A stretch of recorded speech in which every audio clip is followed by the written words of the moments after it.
hearing things like daycare centers that are near the coastline closing early, the San Francisco Zoo shut and evacuated. Um, the Bay Area rapid transit train service shut service between San Francisco and the East Bay.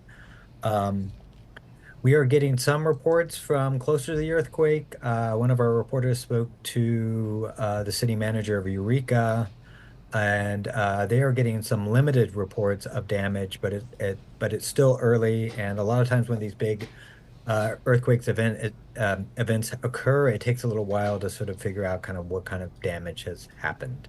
Yeah, so let's talk about that. It's still early. I know the Bloomberg News team is out there; they're gathering data. But are we hearing any reports of significant damages here at any point in the area? And again, this occurred off the coast, so the epicenter was by no means on land.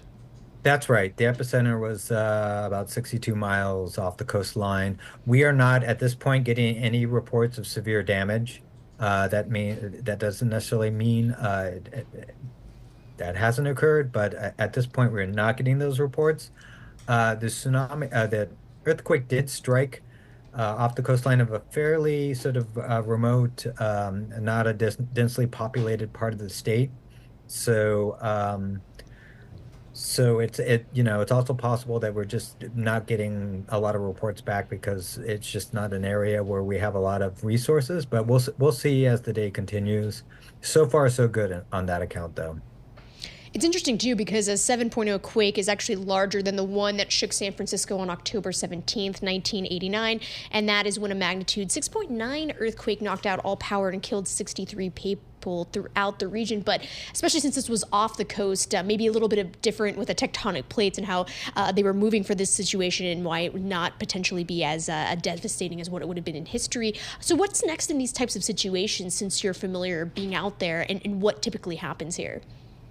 Well, typically we start getting reports from local officials about the kind of damage that's occurred. Um, it may take a few hours before those reports start coming in.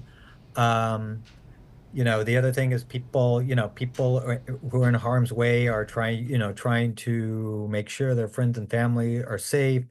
And it's a little bit of a, chaotic period initially, but after that period passes, we start to get a better sense of like, what's the magnitude of all of this, so to speak. Um, the good news is they did lift the tsunami warning because that was something that we were quite concerned about here in the San Francisco Bay Area. We have a lot of low-lying Yeah. areas that are vulnerable to a tsunami. Um, so far so good. We will see as reports come in throughout the day, but hopefully we kind of dodged a bullet here.